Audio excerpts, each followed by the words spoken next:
Hi, this is animation historian Daniel Alpine, and welcome to a new episode of Animation Memory Lane. When I was a kid, I remember the classic book series. Curious George. Then, in early 2006, I found out that A feature film adaptation of the books was scheduled for release in February that year. While the film wasn't really a hit at the box office, it would still become a long-running franchise that continued for a surprising period. In honor of the film's 20th anniversary, let's look back at the making of the film. And remember, if you enjoyed this video, please drop a comment, leave a thumbs up, and subscribe to the channel for more content. Now that we're done with the context, let's take a look. Curious George started life as a 1941 children's book by German illustrator Hans Rey and his wife Margaret.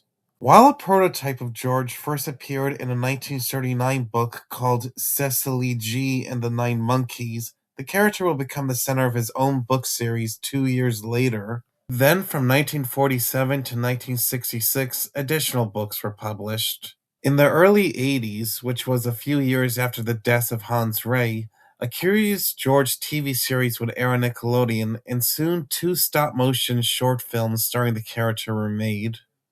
In the early 1990s, writer and producer John Shapiro bought the film rights, and during development of the film, several filmmakers were attached to the project, including Pixar veterans Brad Bird and the late Dan Gerson. Soon, Imagine Entertainment and Universal Pictures would pick up the project, and Disney veteran Matt O'Callaghan would direct it.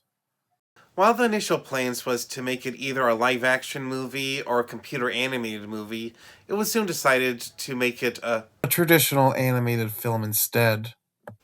As for the story, it was decided to give the character of the man in the yellow hat, voiced by Will Ferrell in the movie, more of a character with an arc than he was in the books, and the film would be reminiscent of a buddy movie.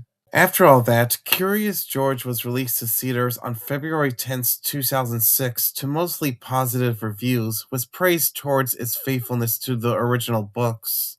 At the box office, it would earn $71 million against its $50 million budget. Despite not being a hit at the box office, Universal still went forward with their plan to turn it into a media franchise because it fared better with its DVD sales. In September of that year, a TV series would premiere on PBS, and it would run for 14 seasons and 14 years, which sounds a little wild to me. But I digress. The film would also be followed by 5 direct-to-video sequels.